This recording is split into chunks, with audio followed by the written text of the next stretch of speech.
పొత్తులు పూర్తయిపోయి లిస్టులు కూడా ప్రకటించేసుకుంటున్నారు. ఒక పక్క టీడీపీ రెండో లిస్ట్ కూడా ప్రకటించేసింది.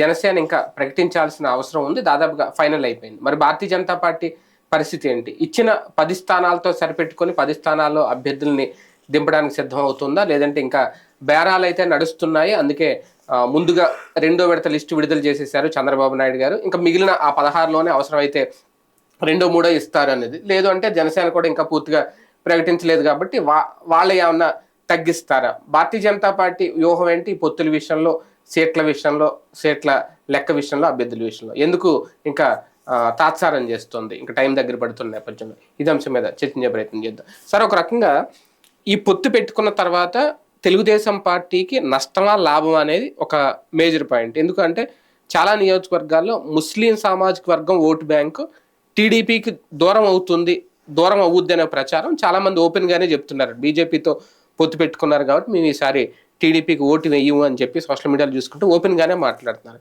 అది ముందే ఊహించే సిద్ధపడ్డారా చంద్రబాబు నాయుడు గారు? అటువంటిది ఏదైనా జరుగుద్దా ఖచ్చితంగా? ఇప్పుడు వాళ్ళకి మొదటి నుంచి మైనారిటీ ఓట్లు పెద్ద ఇదేం కాదు. తెలుగుదేశం తరఫున గెలిచిన మైనారిటీలు ఎంతమంది ఉన్నారు అసలు లీడర్లు? ఒకప్పుడు ఎప్పుడు గుంటూరు లాల్జాన్ భాష తప్ప బలమైన లీడర్లు ఎవరు ఎమర్జ్ అయ్యారు? తెలంగాణ కలిసి ఉన్నటువంటి సందర్భంలో కొంచెం అటు తెలంగాణ హైదరాబాద్ ఆ రూట్లో కొంతమంది ఉండేవాళ్ళు, కానీ ఎవరున్నారు నెలకి బలమైనటువంటి నాయకులు? ముస్లింలు చెప్పుకోవడానికి లేరు వీళ్ళు ప్రాక్టికల్గా. కాబట్టి ఒక సమస్య ఉందన్నమాట.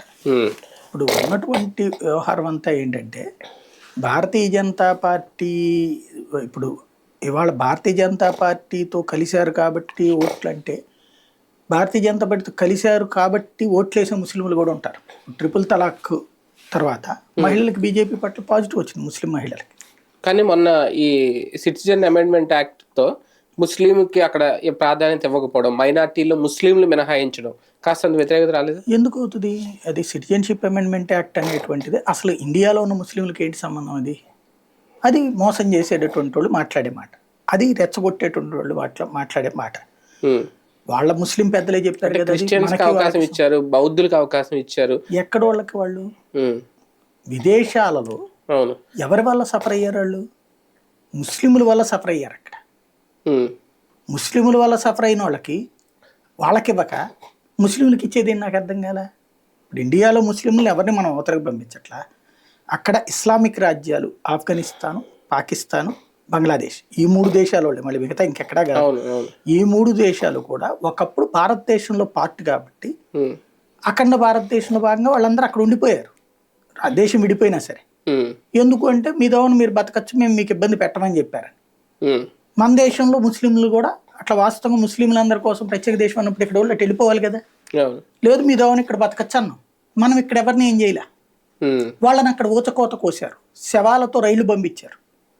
ఆ తర్వాత కొన్ని ప్రాంతాల్లో హిందూ డామినేటెడ్ ఏరియాల్లో మాత్రమే వాళ్ళు కాసుకున్నారు, ఆ తర్వాత ఉన్నారు. కానీ దశాబ్దాల కొద్దీ చూస్తే 20% ఉండేటటువంటి హిందువులు, బౌద్ధులు, జైనులు, సిక్కులు, పార్సీలు, క్రైస్తవులు, ఈ 6 వర్గాలు కూడా ఇవాళ రోజున 1-3%కి వచ్చేసింది. వాళ్ళని అవసరమైతే రేపులు చేయడం, లేకపోతే మర్డర్లు చేయడం, వాళ్ళ ఆస్తులు లాక్కోవడం, వాళ్ళ పిల్లల్ని ఎత్తుకుపోవడం, ఇట్లా చేసి వాళ్ళని బలవంతంగా మతం మార్పిచ్చి పెళ్లి చేసుకోవడం చేసేసి ఆ తర్వాత తల్లిదండ్రులతో కూడా మాట్లాడనివ్వకుండా చూడటం. అక్కడ ఇక మత డామినేషన్తో వాళ్ళని చేస్తున్నారు. ఇక్కడ మీరు హిందూ సమాజంలో చూస్తే ఏ ముస్లింలను అట్లా బలవంతంగా లాక్కొచ్చి బొట్టు పెట్టించి పెళ్లి చేయరే, లేకపోతే క్రిస్టియన్స్ని అట్లా బొట్టు పెట్టించి బలవంతంగా ఎవరైనా పెళ్లి చేస్తున్నారు? ఇక్కడ ఎవరైనా చేసుకుంటున్నారా? లేదు కదా. ఇండియాలో అయితే ఏ మతం వాళ్ళు స్వేచ్ఛగా బ్రతుకుతారు. ప్రేమ పెళ్లిళ్ళు చేసుకుంటే వాళ్ళకి ఇండివిజువల్ తప్పించి ప్రభుత్వాలు ఏమైనా చేస్తున్నాయా, లేదా మతాలు ఏమైనా చేస్తున్నాయా? ఇక్కడ లేదు.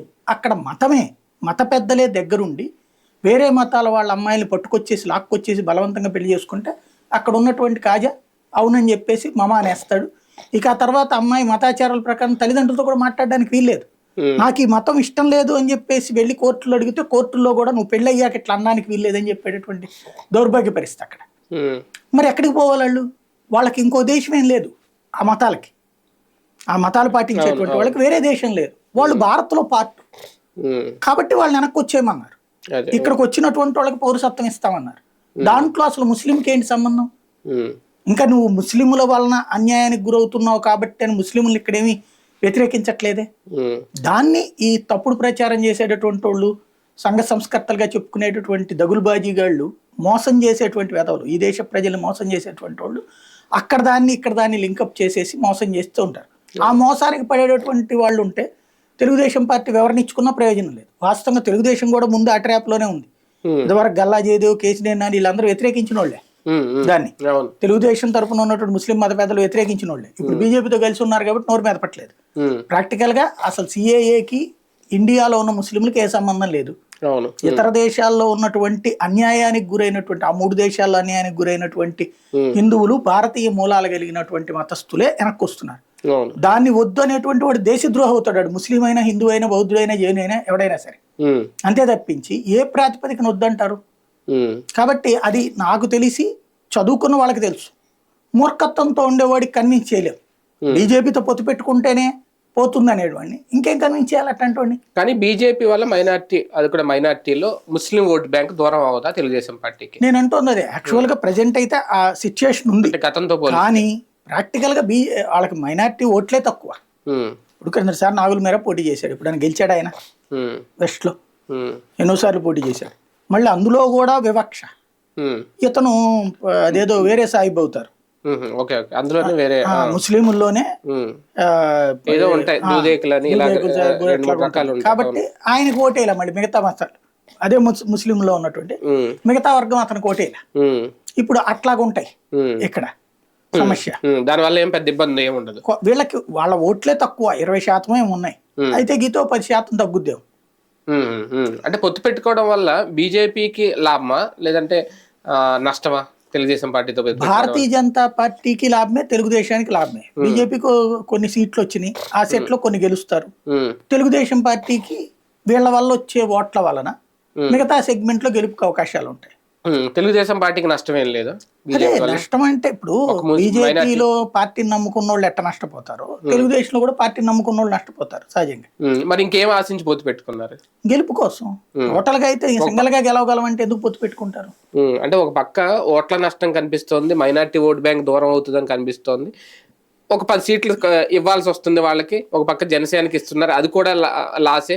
ఎక్కడ చూసినా నష్టాలే కనబడుతున్నాయి తప్ప ప్రయోజనాలు ఏం కనిపించట్లేదు కదా అసలు. లేకపోతే 15-20 దగ్గర, ఇప్పుడు క్రిందసారి 23 దగ్గర పరిమితమైంది. ఈ దఫా 40కి వచ్చిద్దేమో వాళ్ళిద్దరు లేకపోతే. వాళ్ళిద్దరు రావడం వల్ల 100కి రావాలని కదా వాళ్ళ లెక్క. బేసిక్ ఇప్పుడు కొన్ని సెగ్మెంట్లలో 5,000 ఓట్లతో 10,000 ఓట్లతో ఓడిపోయినటువంటివి ఉన్నాయి. అవి మొత్తం కలిపితే దగ్గర 35 ఏమో లెక్కేసుకున్నారు వాళ్ళు. ఆ 35లో కనుక వీళ్ళ వలన వచ్చేస్తుంది కదా అని లెక్కేసుకుంటున్నారు. వీళ్ళిద్దరి వలన 35,000 ఓట్లు, అదే 35 నియోజకవర్గాల్లో గెలవగలము అన్నటువంటిది. ఇంకోటి ప్రభుత్వ వ్యతిరేకత వల్ల ఇంకొంచెం వస్తాయి అన్నటువంటిది. అది వాళ్ళకు ఉన్నటువంటి లెక్క. కీలక నియోజకవర్గాలే కట్టబెడుతోందా తెలుగుదేశం పార్టీ భారతీయ జనతా పార్టీకి? ఇస్తున్న ఆ 10 నియోజకవర్గాలు అంటే ఇప్పటివరకు 10, మరి ఏమైనా పెరిగితే దాని గురించి తర్వాత మాట్లాడాలి. ఆ 10 నియోజకవర్గాల్లో టీడీపీకి కూడా ఫ్రీ హ్యాండ్ ఉంటుంది అనేది కొన్ని నియోజకవర్గాలు. జనసేన, భారతీయ జనతా పార్టీలకి తెలుగుదేశం పార్టీ మాక్సిమం త్యాగం చేసి ఉంటే 2% త్యాగం చేసి ఉంటుంది వాళ్ళ టోటల్. వాళ్ళ సక్సెస్ఫుల్ ఉన్నటువంటి వాటిలో 175లో ఓన్లీ 1 or 2% అంతే. వాళ్ళేమి నష్టపోలే. నష్టపోయింది బలమైనటువంటి శక్తి ఉన్నటువంటి చోట్ల గ్యారంటీ గెలవగలిగినటువంటి సీట్లను కోల్పోయింది జనసేన. రెండోది భారతీయ జనతా పార్టీ. ఇప్పుడు విజయవాడ సెంట్రల్ ఒకప్పుడు గెలిచింది, వాళ్ళ పొత్తులో ఇస్తే గెలుస్తారు వాళ్ళు, కానీ ఇవ్వలేదు. లేదు రాజమండ్రి బీజేపీ గెలిచింది కదా 2014లో కూడా, ఇవ్వలేదు. అలాగే జనసేన రాజమండ్రి గెలిచేది కదా రూరల్ ఇస్తే, ఇవ్వలేదు. వాస్తవంగా తెలుగుదేశం బలమైన సీట్లు ఏమి ఇచ్చిందని జనసేనకి, బీజేపీకి? విజయవాడ వెస్ట్ బలమైన సీటే కదా. ఎందుకు తెలుగుదేశానికి ఎప్పుడు గెలిచిందంటే అక్కడ గెలవలేదు, కానీ గెలిస్తే కదా పొత్తులో జనసేనకి వెళ్ళినా అది కొంచెం వాళ్ళకైనా ఉపయోగపడేది. అదే అనేది జనసేనకి జనసేనకి ఇవ్వలేదు, జనసేనకి ఇచ్చామన్నారు, తీరా చూస్తే బీజేపీకి. ఒక రకంగా అక్కడ త్యాగం జనసేన అనుకోవాలేమో. అంతే, ఆ సీటు జనసేనకి ఆయన త్యాగం చేసి ఉంటారు, అన్యాయం చేసినట్టు రకంగా. అది అంటే అది కలిసి వచ్చేది కాదు అలా త్యాగాలు, అవి బీజేపీ కలిసి రావాలి. ఎందుకు కలిసి వస్తే అక్కడ బీజేపీకి సీన్ లేదు. వాస్తవంగా విజయవాడ వెస్ట్ లో బీజేపీకి పెద్ద సీన్ ఏం లేదు. ఇప్పుడు ఇంకోటి బలమైన లీడర్ కూడా అక్కడ ఏం కనబడ్డా బీజేపీ తరఫున. ఇప్పుడు తీసుకొచ్చి మళ్ళీ నాకు తెలిసి తెలుగుదేశం ఎవరో క్యాండిడేట్ ని చూపెడుతున్నట్టు అక్కడ వాళ్ళ తరఫున. మేబీ ఆ డూండినో వైశ్య సంఘం అతను ఎవరో ఉన్నాడు, అతనికి ఇప్పిస్తుందేమో తెలియదు. అంటే అలా కూడా జరుగుతుంది ఇందులో. బీజేపీ 10 సీట్లలో వాస్తవంగా అయితే అట్లా ఒప్పుకోదు బీజేపీ. మరి ఇక్కడ ఏమైనా ఒప్పుకుంటుందేమో చూడాలా. విజయవాడ వెస్ట్ కి సంబంధించి. విశాఖపట్నం విషయంలో కూడా ఎవరు విష్ణు కుమార్ రాజు గారి పేరు ఏదో వినిపిస్తుంది. అంటే కొన్ని ఉన్నాయి, విష్ణు కుమార్ రాజు గారిని లేదంటే సోమవీర్ రాజు గారు కానీ, ఇప్పుడు ఆదినారాయణ రెడ్డి గారిని కూడా మరి బీజేపీ నాయకుడిగా లేదు చూడాలి లేదు తెలియదు కానీ బీజేపీలో ఉన్నారు కాబట్టి ఇలాగే ఎంతవరకు ఇలా జెన్యూన్ క్యాండిడేట్స్ ఉంటారు బీజేపీ? భారతీయ జనతా పార్టీ అధినాయకత్వం తమ పార్టీలో ఉన్న వాళ్ళని అది కొత్తగా వచ్చారు కాబట్టి అనేవి అవాయిడ్ చేయట్లా. బలమైన లీడర్లు కానీ తమ పార్టీ నాయకులుగానే చూస్తుంది కానీ బయట నుంచి వచ్చారు కాబట్టి అని పక్కన పెట్టట్లేదు. ఫర్ ఎగ్జాంపుల్ కన్నా లక్ష్మణానికి రాష్ట్ర అధ్యక్షుడే ఇచ్చినప్పుడు బయట నుంచి వచ్చిన ఆయనే కదా, మళ్ళీ వెళ్ళిపోలేదా టీడీపీ బ్రాండ్? మరి ఆ లెక్కను చూసుకుంటే కన్నా లక్ష్మీనారాయణకి ఇచ్చిందిగా, అట్లాగే పురంధేశ్వరి బయట నుంచి వచ్చిన ఆవిడే కదా, కానీ పార్టీని నమ్ముంది అనేసి కంటిన్యూ చేస్తున్నారు కదా. భారతీయ జనతా పార్టీ అధినాయకత్వం దృష్టిలో మన పార్టీలో ఉన్నోళ్ళు మనోళ్లే తప్పించి బయట నుంచి వచ్చారు కాబట్టి కొత్తోళ్ళు కాబట్టి వీళ్ళని నమ్మలేమనేటువంటి ఆలోచన ఏం లేదు దానికి. అందుకనే విష్ణు కుమార్ రాజు తెలుగుదేశం ఆత్మతో ఉంటారు, కామినేని తెలుగుదేశం ఆత్మతో ఉంటారని తెలుసు వాళ్ళకి, ఆదినారాయణ రెడ్డి తెలుగుదేశం ఆత్మతో ఉంటారు అన్నటువంటి. కాకపోతే వాళ్ళ శక్తి సామర్థ్యాలను బట్టి ఆలోచిస్తోంది అంతే తప్పించి తెలుగుదేశంతో ఉంటారు కదా అని చెప్పి అవాయిడ్ చేస్తే సుజనా చౌదరి సీఎం రమేష్ని అవాయిడ్ చేయాలి కదా, అసలు తెలుగుదేశాన్ని అవాయిడ్ చేయాలి కదా, చేయలేదు కదా. తెలుగుదేశం పార్టీ సీట్లకు గండిపడి ఇప్పుడు బీజేపీ ఆ స్థానాలు నిలబడుతుంది కొన్ని చోట్ల. ఇప్పుడు అనపర్తి ఆల్రెడీ ప్రకటించేసిన సీటు, అక్కడ అది బీజేపీకి వస్తుంది పొత్తులు అనేది. అలాగే పేర్లు తేల్చలేదు అంటే నియోజకవర్గాలు దాదాపుగా ఫైనల్ అయినాయి కదా. కైకలూరు అది వీళ్ళు ప్రచారంలో ఉన్నది కానీ ఫైనల్ లిస్ట్ వచ్చేదాకా ప్రచారమే. ఇప్పుడు ముందు ఆ లెక్కనైతే విజయవాడ వెస్ట్ లేదు, సెంట్రల్ ఉంది, తర్వాత వెస్ట్ వచ్చింది, తర్వాత కైకలూరు వస్తుంది. ఇప్పుడు కైకలూరులో మళ్ళీ సోమవీర్ రాజు పేరు చెప్తున్నారు. ఇట్లా రకరకాల విచిత్రమైనవి ఉన్నాయి. ఒకటేంటంటే ఫస్ట్ సంఘ పరివార్ మూలాలు ఉన్నటువంటి వాళ్ళకి మొదటి ప్రాధాన్యత, రెండోది బయట నుంచి వచ్చినటువంటి వాళ్ళల్లో శక్తివంతులైనటువంటి వాళ్ళకి రెండో ప్రాధాన్యత. ఫైనల్ గా టోటల్ గా ఎంపీ సీట్లతో సహా బలమైనటువంటి ప్లాన్ తోనే భారతీయ జనతా పార్టీ అధిష్టానం ఉంది. వాళ్ళ దగ్గర ఉన్నటువంటి పొత్తులతో ఎట్లా ఉంటది, పొత్తు లేకపోతే ఎట్టుంటది, సర్వేలన్నీ పెట్టుకుని కూర్చుని ఉన్నారు. ఈ లోపు ఇవన్నీ కూడా ఎవరు ఊహాగానాలు అయ్యే గానీ ఇయే ఉంటాయని చెప్పడానికి ఏం లేదు. అందుకని తెలుగుదేశం కానీ జనసేన కానీ కొన్ని సీట్లు ఎందుకు అనౌన్స్ చేసేసారంటే మేము అనౌన్స్ చేసేసాం కాబట్టి మీరు వదిలేసేయండి అని చెప్పడం కోసం. అది మాకేం సంబంధం, మేము అడిగే మాకు కావాల్సింది, మీరు పొత్తు అంటే మేము అడిగే ఇవ్వాలి కానీ మీరు ఇచ్చిన మేము ఎందుకు తీసుకుంటాం అంటుంది అది బీజేపీ.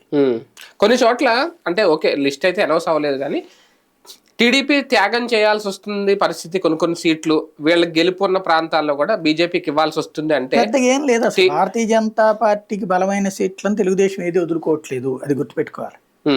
భారతీయ జనతా పార్టీ బలమైన స్థానాలని తెలుగుదేశం పార్టీ నేను అన్నట్టు ఇందాక 1 or 2% అంతే, అంతకు మించి ఏమీ లేదు. అంటే 10 సీట్లు ఇవ్వడం అంటే బీజేపీని గెలిపించుకోవాల్సిన అవసరం టీడీపీకి ఏమైనా ఏర్పడిందా? అందుకని అది లేదనే చెప్తోంది కదా. అది లేదు కాబట్టినే తెలివిగా తమకి పనికి మాలినటువంటి పనికిరాని ఇప్పుడు ధర్మవరం ఇస్తున్నారు, పరిటాల శ్రీరాము అతనికి వద్దని సూరికి ఇవ్వాలనుకున్నారు, ఆ సూరికి బీజేపీ ఇంతవరకు పురంధేశ్వరిని కలవాలి, అతను బీజేపీలో ఉన్నాడు కానీ బట్ అతని టికెట్. అంటే ఇప్పుడు జనసేనలో ఎట్లయితే కొంతమందికి ఇప్పించుకున్నారో ఇక్కడ కూడా అట్లాంటి కాన్సెప్టే నడుస్తుంది దీంట్లో కూడా. అందుకనే ఆ సీట్లలో కొన్ని మార్పు చేర్పులు అడుగుతోంది పార్టీ. బీజేపీకి అయినా కొన్ని ఫ్రీ హ్యాండ్ ఉందా 10 సీట్ల విషయంలో? చంద్రబాబు గారిని కన్సల్ట్ చేసి ఆయన పెద్దరికమే పోషిస్తారా? సీట్లకి సంబంధించి వాళ్లే స్వేచ్ఛగా అడుగుతున్నారు మాకు ఇవి కావాలి అని, అది ఇంకా ఫైనల్ కాల. వాళ్ళు స్వేచ్ఛగానే అడుగుతున్నారు, బాబు చెప్పారన్న ఒత్తిడి మేరకు ఏం లేదు. కాకపోతే కొన్ని బాబు మధ్యలో మార్గంగా ఏమన్నా చూపితే చూస్తారేమో సజెషన్, అది తమ వాళ్ళు అయ్యి ఉంటుంది. అభ్యర్థుల విషయంలో కూడా అలా ఫ్రీ హ్యాండ్ ఉంటుందా బీజేపీకి? వాళ్ళకి అసలు వాళ్ళ దాంట్లో ఈయన ఏలు పెట్టేది ఏమి ఉండదు. అంటే ఇప్పుడు జనసేనకి ఏదో అట్లాగా అట్లాంటి సీన్ ఇక్కడ ఉండదు. 99.9999% ఉండదు. అంటే ఇంకా ఎన్ని రోజులు టైం తీసుకోవాలనుకుంటుంది బీజేపీ? ఇంకా టైం లేదు, వీళ్ళని అడుగుతుంది, అవి తేల్చమంటుంది. ఇంకో 2 సీట్లు కూడా అడుగుతుంది, ఎంపీ సీట్లు ఇంకో 2 అడుగుతుంది, ఎమ్మెల్యే సీట్లు ఒక 3 అడుగుతుంది. అది తేలేదాకా గొడవే.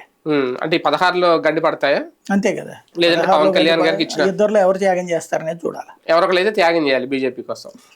రైట్, చూద్దాం. బీజేపీతో పొత్తు అనేది ఇప్పుడు ఎవరికి ప్రయోజనం అనేది. బీజేపీకి ఎంత 1 సీటు గెలుచుకున్న ప్రయోజనమే, 10 సీట్లు గెలుచుకున్న ప్రయోజనమే. కాకపోతే ఆ సీట్లను త్యాగాలు చేస్తున్న టీడీపీ జనసేనలకి లాభమా నష్టమా బీజేపీ వల్ల అనేది రేపు పొద్దున్న ఆ నియోజకవర్గాలు ప్రకటించి అభ్యర్థులను ప్రకటించిన తర్వాత ఒక క్లారిటీ వస్తుంది. చూద్దాం ఏం చేస్తుంది.